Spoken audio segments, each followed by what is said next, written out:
Welcome to Heart to Heart. This is our chat with the cast and crew of When Calls the Heart. I'm Marg Stark, and I'm a Facebook admin from San Diego, California. And I'm joined today by Jen Young from Seattle, Washington. Kim McDonald from Ontario, Canada. And with us today as our special guest, we have the man, the myth, the When Calls the Heart legend, Mike Magnussen. Yay! Welcome to Heart, Mike. Thank you very much, and hello. And thank you for this opportunity to talk about When Calls the Heart. It's really a tremendous show, so thank you for all you do to help promote it and help the fans see a little bit behind the scenes. True to Mike Magnussen generosity, it is a Saturday, and he is making time for us. You're working on a movie right now, right? Yes, I'm doing a Hallmark movie of the week with Aaron Cahill and Steve Lund. And it's really quite a beautiful story. We have a tremendous director in Elise Lee Rogers, and we're 5 days in. It's going splendidly. Okay. Do we know what time of year that's going to air? Oh, it would probably no. I don't know. Not yet. Okay. Not All yet. right. So we don't know yet about season 10, but you're a busy man. You're always, running to and fro from set to set and you're the production manager for When Calls the Heart. How many seasons have you been with us? So I started in season 6, I believe, as a first assistant director, and recognized right away the two executive producers at the Canadian end, Vicky Sutherland and Greg Malcolm, are amazing EPs. So I recognized right away I wanted to stay with that production house, and the show. It's an amazing show, and it's ensemble cast and crew. It's really a family. So after that season, although my personal goals were to production manage and line produce, so immediately after that season, I took on 4 other MOWs in that role, and very quickly, Vicky and Greg made me the production manager for When Calls the Heart. Wow. So I've been very fortunate with the show, and this past season, they made me line producer, production manager. So the show's been good to me too. Wow. Okay. So you're going to have to distinguish all of that for us, but we're just glad you're here with us, and we're especially delighted that you would make time for us in between gigs on a Saturday. So thank you. My pleasure. All right, so you are one of the favorite tour guides for HFR, probably because you give us all the scoop. There's so much information, and everybody wanted to be on your tours because you just told us all about it. So let's start off by telling us what your responsibilities are as the production manager. My responsibilities are made easier by having great EPs like John Tinker, Vicky Sutherland, and Greg Malcolm. It really does start at the top, and then it trickles down. My job is oversight of production. So we have roughly 30 departments that are involved in making the show from start to finish. Production timelines are challenging, but I'm blessed with some really terrific people, and we managed to get through. We have a saying at When Calls, we get there together, and it's something coined by our key grip, one team, one dream. And it really is true. Did you say one team, one dream? One team, one dream, definitely. Beautiful. I love it. You get there together, absolutely. Yeah. Nice. All right, so let's imagine that season 10 has been green-lighted today, which would be amazing. What would be the first steps that you'd be called to take to start to lay the groundwork to get the ball rolling for that? Opening up the writer's room, getting the ball rolling on preliminary scripts and direction for the storylines, and Hallmark would be involved in the oversight of that. And then prep the town. The town was built of a collection of buildings 10 years ago, not really built to last, because you never know where these things are going to go. So we start prep with construction about 4 weeks ahead of time. And we check all the buildings for safety. We do a significant amount of work before we get to camera to bring the town back up and have it looking like Hope Valley. And then we get ahead of anything big. So a couple seasons back, we had the oil derrick. and the planning for building the oil derrick so that it would be capable to function as a derrick and capable to throw mud or oil in the air, and also fireproofs, because at one point it did end up on fire. And then in this past season, now I've been watching the episodes and what's aired so far, so I won't be revealing anything new, but the hot air balloon. Hot air balloon is quite a significant challenge at camera. And then again, the transition of the Dottie's dress shop to the Yost soda fountain shop. So getting ahead of that planning and design and the downtime involved to make that transition well at camera. That's the sort of thing that in pre-production, those are big broad strokes that it really helps to be ahead of before we actually get rolling. All right. I don't know if we're actually going to get into the mine. We've seen, Henry standing in front of the mine, but it's been a number of years since we've gone into the mine. Might that have been among the things you had to spruce up for season 9? Yes, we so even for that exterior shot, we had to do a couple of things to make the mine passable. Now the mine set, I have to hand it to the original builders of the mine set. Given that it is a decade old, it has stood up remarkably well. We only had to do touch-ups on it, really. Wow. And It was built for something else, right? For a film? It was pre-existing to a degree. Wenkel's Okay. Art did quite a bit of work on it. Okay. And it has been used by many other productions, Okay. especially since we abandoned the mine. Supergirl shoots there, a number of shows shoot there. It's a good little mindset. There's no question. It's very, very well done. Yes, I have good friends who are trying to get the production ready for a film, and I directed them right up to Jamestown because they needed a mine. So someday Perfect. we'll see it for them. That's very cool. That's really neat. We asked the Hearties to submit some questions to you as well, since we can't be at HFR. So Janine Marie from Southwest Ohio wants to know, with all the seasons, there must be an abundance of set pieces and props, not to mention all the costumes. And where do all these get stored? How do you ensure that things go back where they're supposed to be? Well, we have some very brilliant people in those departments. Barbara Gregasova, who is our costume designer, has an amazing team. And Sarah Maverly, this year taken over by Lizzie Pedersen because Sarah stepped away to have her little boy. Her and her set deck team do an incredible job in organizing our set deck storage. Now, I might be dating myself, but if anybody remembers the original Indiana Jones, and at the end of the movie, they wheel the Ark into a great big warehouse where it's going to disappear forever. That's basically our storage. Set deck wraps the sets as we wrap out of them at the end of the season, and things are stacked safely high enough that they have an airline disembarkment ramp to move around and Wow. do things. And I think it goes to 12 feet. We have shelving around all of the walls. The props department has a separate area where they store their things, and costumes takes up almost the entire lower level of what would be equivalent to an office space. Wow. Wow. It's a heck of a kit. I guess so. I'm a military spouse and I'm sort of used to a lot of moves and cataloging things, but that's a whole nother level. That must be incredible. The spreadsheets you have to sort of keep track of everything. There are a lot of toys involved. There's no question. Yeah. And the tracking of it is an immense task by every department that's involved in it. And we've since we've turned in a direction of assetting versus renting, just because you get to do more when you're assetting, because then you only have to buy that thing once. Right. And next season, rather than having to pay an additional rental for something, you now own it. And you get to move on and spend that money on just, putting it back on the screen, which has worked out very well for us.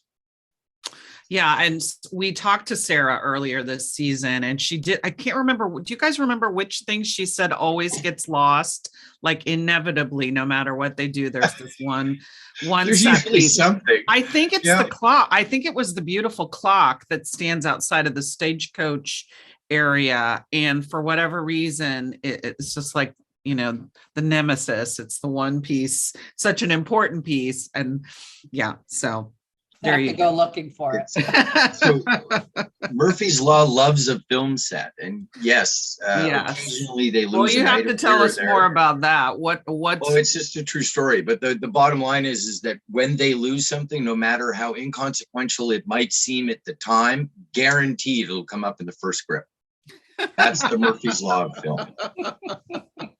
Of course. Yeah. They're all trying to keep it a secret. Like, we'll find it, no worries. And then boom, right there. Yeah. First episode. It's main shot.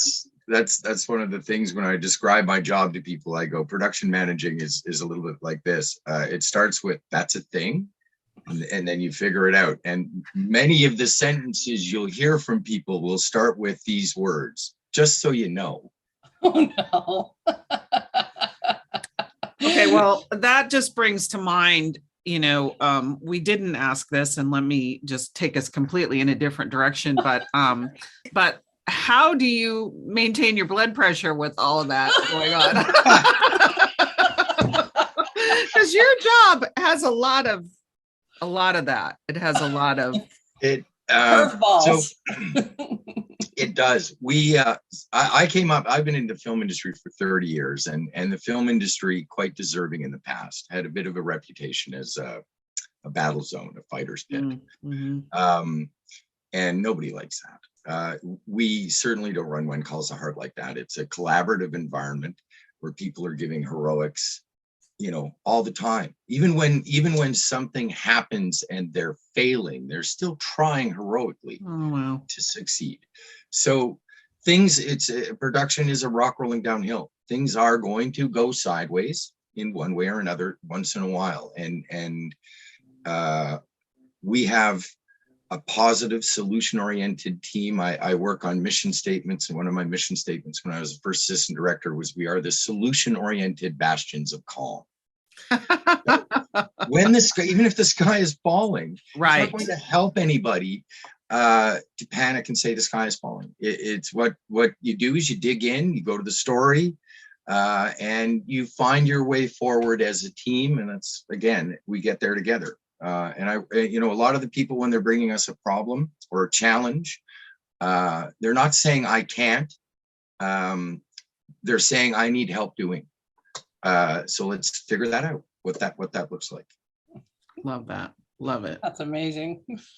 Yeah, I remember you even fielding calls while we were on the HFR tour, and I was just like, wow, how does this guy manage all of this? It's kind of amazing. So there you go. You got 40 people in front of you, and you're trying to figure out how you're going to shift things for the next week for the shooting schedule. So it's all good. It's all good. Speaking of the shooting schedule, Diane Wennerth from Florida asked, how long does filming take for the whole season? So let's just assume the 12 episodes that we've had for this season and last. So we shoot 6 13-day blocks, and in each block we shoot 2 episodes. So it's a total of 78 shoot days.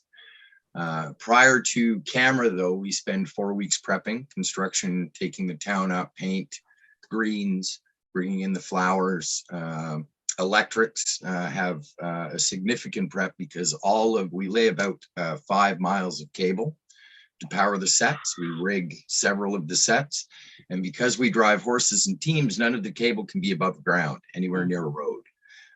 So much of the cable has to be snaked underground through underground accesses that we created when we originally did the electrical grid for the town. Wow, that's amazing. Wow. There's a lot of work involved in that initial 4 weeks for the town to go live. And then we have 78 days of shooting. And then the tear down's a little bit quicker. We can put it all to bed in about 2.5 weeks. Incredible. In cold weather. Rainy weather.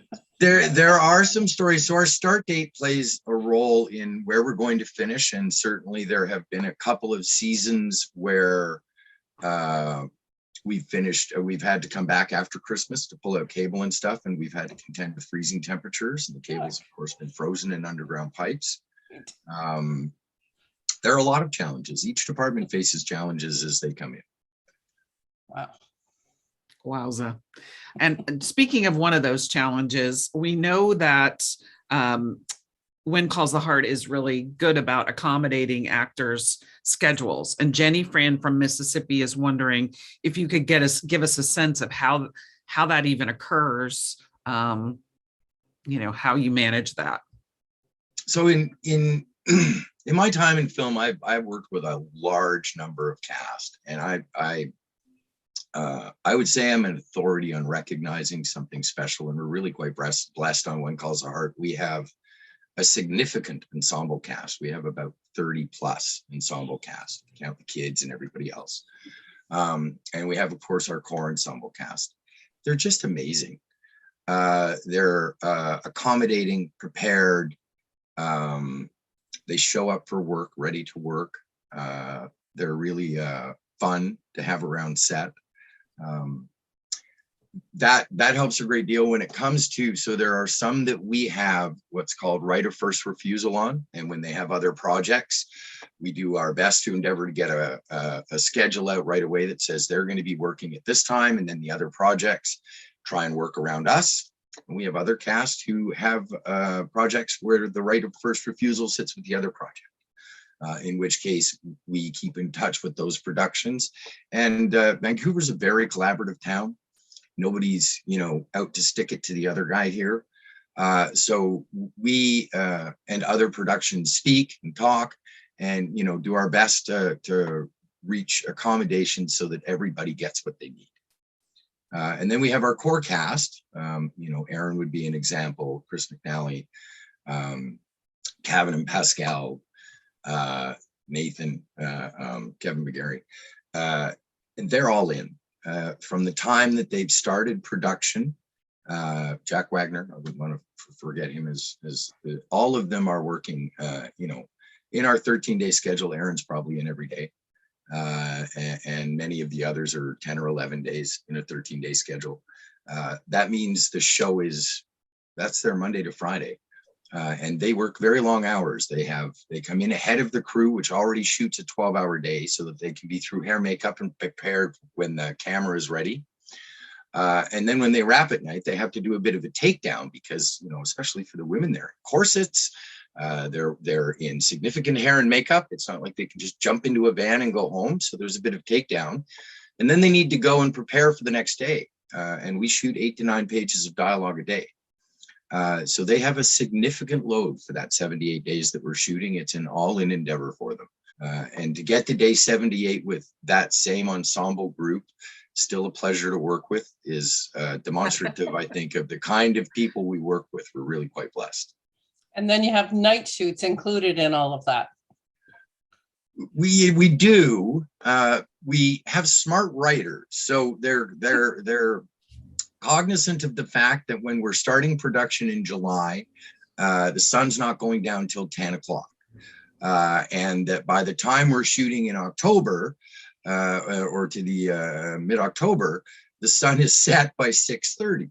So they try and write us more day-heavy scripts in the summertime, and then there's a latitude to become a little bit more night-heavy as we get into the wintertime.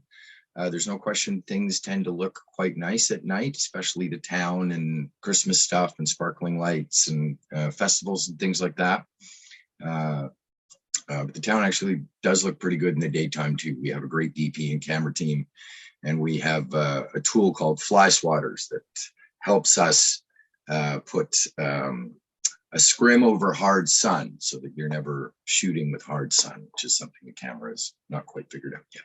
We've seen those in behind the scene photos. They're pretty cool. The fly swatters are a heck of a tool, no question. Well, I know in our discussion with Peter DeLuise, I hear what you're saying about Vancouver being collaborative. This Hollywood North, they have to be with their actors, but he referenced a time when even just in a block, you found out that, something you were filming that an actor wasn't going to be available for the next, it's like, what do you do in those cases, and how does that affect your job, or is that your job to figure it out? Well, no, certainly. I mean, if we actually hit a hard not avails circumstance, we're fortunate that we're one location. We own it. So it's not like we've rented a location for a particular block. Right, true, and gotten permits and insurance. So and all we that have stuff. the ability downstream to dive back in Okay. and revisit it when they're available. And then our post would then have to rush through at least that portion of catch up or pickup that we're doing to be able to bring it forward. Okay. Wow. All right. Amazing. Faye Soroy's from Maryland asks what you like most about working on When Calls the Heart. We gather it's a pretty treasured gig among your gang. It is. There is. So the people above all is what I like most.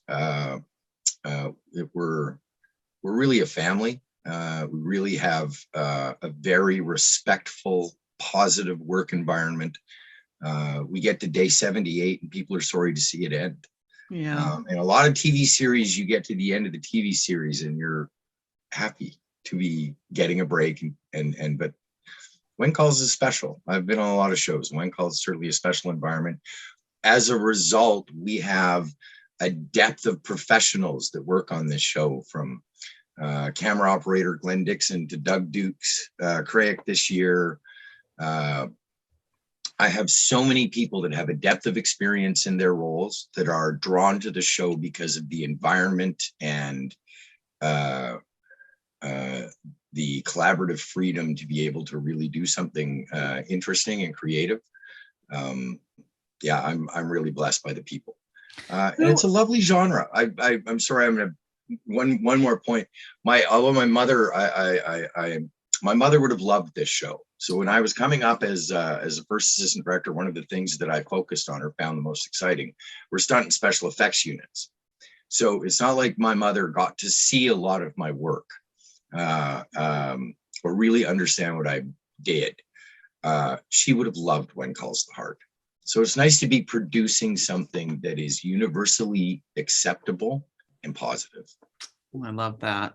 But, that's really saying something, because it's one thing to establish an ethos in the early parts of the show, but, to carry that through 9 seasons later, that kind of passion and respect and freedom too is really pretty remarkable. Who has shepherded? I know you're a big part of it. Who has shepherded that ethos? Vicky Sutherland and Greg Malcolm, our Canadian EPs, have been with the show from the beginning, and I think it was something I recognized right away when I first came to work with this production company.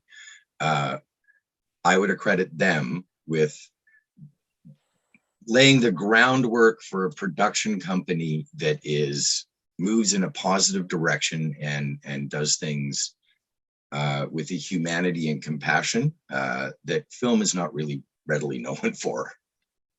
Right. Well, I can't help but I know that it then translates into what we're seeing on air. There's no question that magic is part of the magic that we feel, not to mention the incredible generosity of the cast and crew with the fans. But I think that's why the results are everything that they are, is it really does translate onto the screen. It's cool. We are blessed with some truly amazing people. There's no question. All right, I'm going to circle back to the weather, because Hearties are always amazed at just all the different kind of weather that you all have to shoot in. And I know for me being in Seattle, I get a little bit of taste of what you all have up north. But Nikki Pavic from Ontario, Canada, wants to know, how does Mother Nature challenge you when you have the green light to film, but you've got to keep your team safe and dry? Mother Nature presents a lot of challenges. So we build in weather cover where possible. And we plan for bad weather. That's where having the fly swatters is helpful, because the fly swatters can protect us from rain. In some cases, we play the weather. And in some cases, the weather surprises the heck out of us. You know, we come into a set that's half covered in snow all of a sudden, and, you know, we know it's going to be gone by 3 o'clock this afternoon, but we're shooting now. So then special effects runs out with tiger torches and melt stuff, and we water down the street, which will get rid of snow. We have a pretty amazing effects department. So when we need to create weather, they're always ready with rain towers or bubble machines to do snow. Our Sammy Galley, our effects coordinator, is a he's basically MacGyver. He can do just about anything. He built our fire pumper from a wagon chassis this year. And it's something amazing that you'll see in season 9 this season. I mean, I'm so glad you mentioned that, because I don't think anybody else has. I don't think anybody else has talked to us about that, and we're getting a little. Well, I think Peter shared some pictures of it in the BTS stuff, so I think it's safe to talk about that. Cool. So, I mean, effects, when weather's scripted, we can't count on Mother Nature to provide it, so effects takes care of it. We have a number of sets that are built with awnings on purpose, because that gives us a covered space to be able to play out a scene in a pinch. We have fly swatters and other forms of movie magic that will help us either hide or not see rain. And we have amazing background performers that frankly will walk through the rain like it's a sunny day, or walk through the cold with a smile like it's a sunny day. And they will do that all day long. It's like a superpower. They're amazing. And many of our background performers have been with us for quite some time. So they're as invested in the show. They love Hope Valley too. Years ago, I wrote a story that was made into a TV movie in Vancouver, and we had to have a rain scene. And my big takeaway from that was that it has to rain harder to look like it's much more. So talk about that. Two tricks to making rain read, I guess you'd say, on camera. One is you have to backlight it. So you have to get some light behind it so that you get a bit of a kick through it.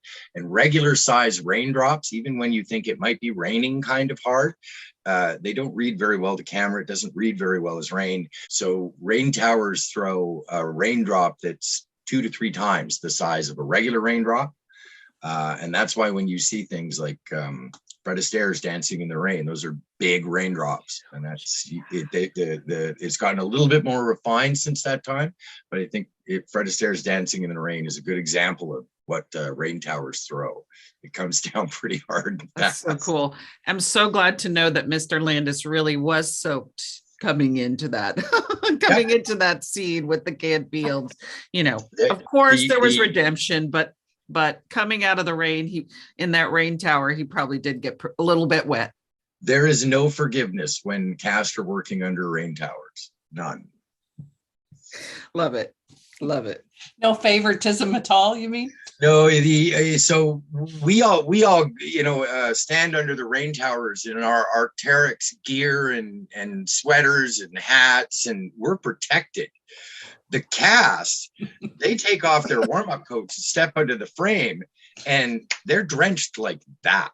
And it's usually late fall, so it's not like it's happening in a warm and comfy environment. It's cold, and they're still focused on their character and whatever the circumstances of the scene are to bring that to the camera. It's a heck of a distraction to get by. Working in the rain. There's a lot of things I think that the cast are not quite given as the credit that they're due for, because some of those conditions can be very distracting, and you just have to power through that and bring it. Not in the slightest bit glamorous. No. That's a bit of a misnomer. Indeed. Yeah. It's a very rustic set, not much glamour there. It's a farm all the way. It is. So it might sound weird to hear this, but the Mckinnis Land has really good energy. And I think we all feel that. And I think it's certainly our team brings some of that with them. But you know, even that first day you step onto Jamestown, there's that sort of feeling to it. And that, I think the land has something to do with that. I think anybody who has been to HFR has felt that feeling. You step onto that set and you're just like, oh, it's so peaceful. Yeah, it's got its own energy. Definitely. Okay, so Shonda Pollen from Tennessee asks, if you could take one prop home with you from the set, what would it be? Lucas's car. We just got that last year. The Model Ts are, we have an amazing transport department in Gord Alleywood, Kent McDonald, and Nate Peltier. Nate does a lot of the driving, Gordon Kent and Nate work on those cars incessantly. So the Model T was originally not designed as a car that could really undergo a lot of use. And we drive those cars for 12 hours a day, all day long, stop and start. They don't have like, Model T has many things that are different from what we'd envision as a car nowadays. The brakes for a Model T are on the drive shaft, not on the wheels. They're a very simple combustion engine and transmission that is not designed for the type of usage that they undergo in film. But boy, are they beautiful cars. And this season we bought, they're also a very expensive rental. So when we're looking at using a car for a prolonged period of time, it just makes more sense to purchase it outright and carry it as an asset rather than pay. It gets more expensive if you want to rent it over 78 days of a shoot. So we own Lucas's car. We purchased it going into season 9. And it is just a beautiful baby Model T. It is so nice. So that would be the one thing I'd take. I'll never get that car though.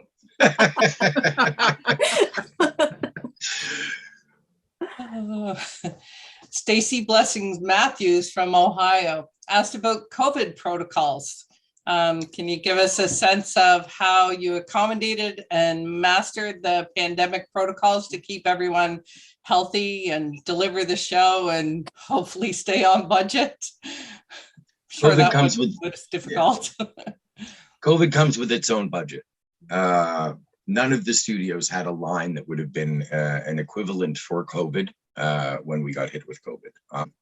We were the second show back in BC after COVID hit in 2020, and the original lockdown rescinded just prior to us being able to start prep and figuring out that, hey, we're actually going to be able to shoot if we can figure out to do it safely.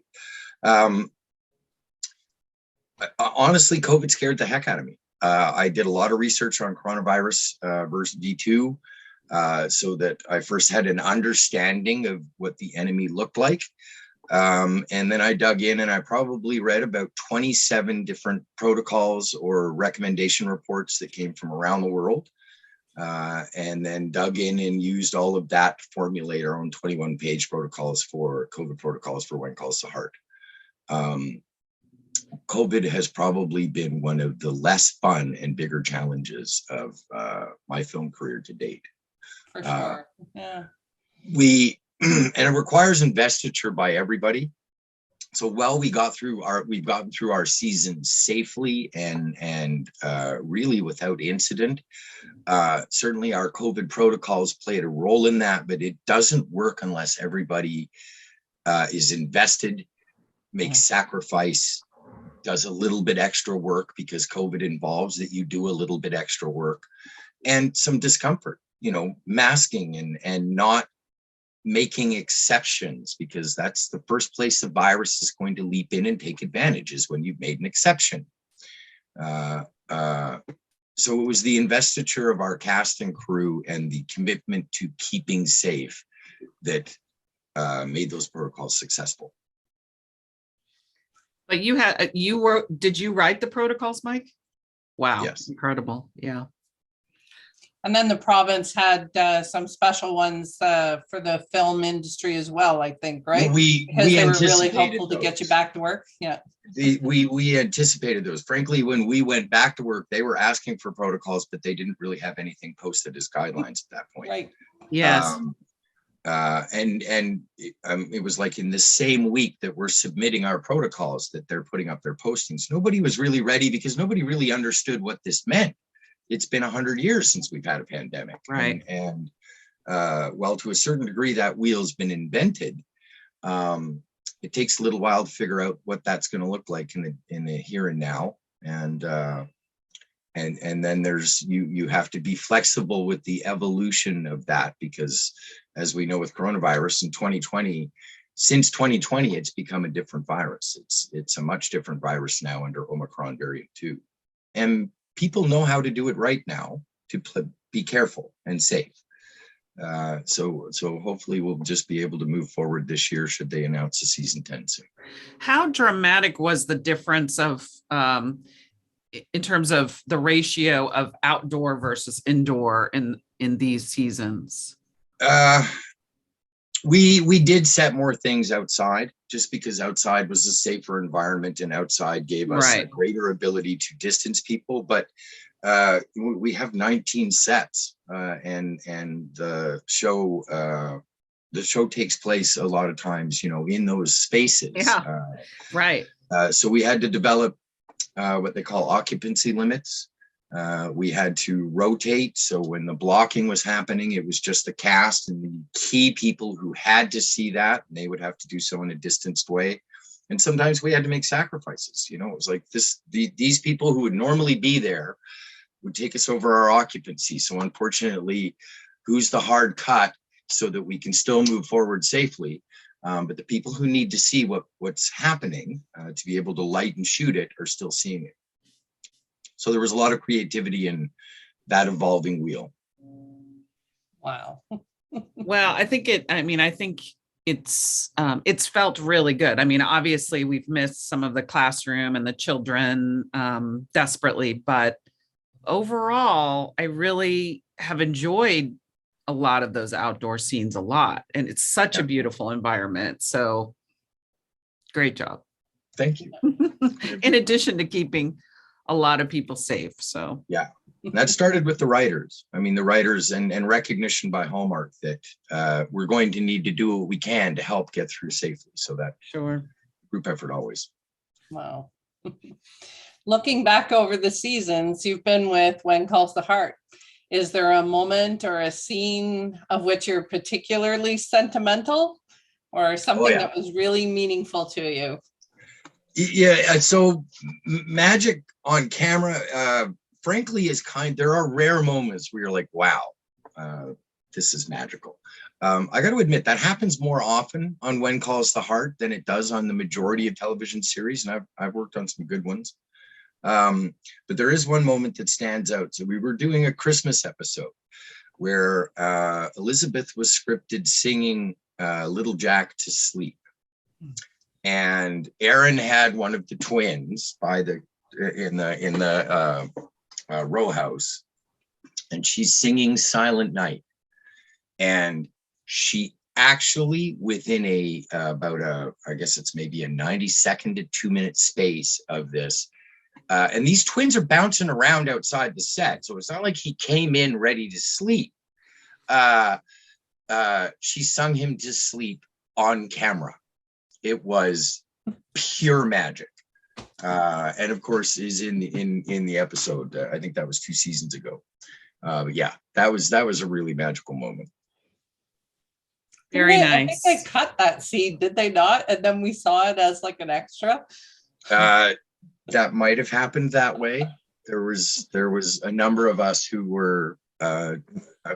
She was Elizabeth Thornton singing her child to sleep. Yeah. It was beautiful. Sure. It was really wonderful. Amazing. Is there anything you said that your mom would have really enjoyed the show? Is there any moment in particular that you think she would have really enjoyed? Anything to do with Lee and Rosemary. She would have eaten those two up. Gavin and Pascal do such an amazing job with that couple and their moments and their beats. Yeah, my mom would have eaten those two up. I think my mom would have done the same. I think those would have been her favorites as well. They're Yeah. hysterical. So good. Although I got to admit, I'm loving Ned and Florence. Oh yeah. Ned and Florence is, too. the new married couple in town. They got real verve. Well, with their interconnected, what is it? Interconnected word puzzle. Yeah. That's just the beginning. They do a lot of fun stuff. Oh, they're there's more to come. Loretta and Hothgar have really melded those characters in that relationship quite well. So Very well. nice. Not quite well. Very I'm trying to well. remember who it was that told us that Rothgar is really funny. He's a riot. Ben? Yes. I think Ben was, or Ben or Viv, I can't remember which one that we've talked to was saying he's a riot. Yeah. Yeah, we don't see him on social media, so we don't get that sense of him, and it's not necessarily Ned's personality. Some of us are dinosaurs. So you would not fall into that category. I don't think, Mike. I don't think so. Well, thank you. Okay. Before coming out of Hardy, I was too, right? Like you know, being a Hardy, you're forced into it. Like, go on Twitter. What's that? Yeah, exactly right. Exactly right. No, I mean, I think it was Camille who said in our recap with John that they were, the founders were literally teaching grandmothers to get on Twitter. And, that's how it all started. So there you go. Here we go. So Mike, we know that you make it all happen on set, and we're incredibly grateful with a lot of talented people. But again, it's your blood pressure and your, years in the business and knowing how to be that problem solver. It's pretty amazing. So we just are in ever fervent hope that season 10 is going to find you back there attending to every single detail. And just thank you for joining us on a Saturday. It's been my pleasure. You're just wonderful. And it's been great to talk about the show. There's no question that it's close to my heart as well. And we get there together. I can't take credit. I am a member of a vast team.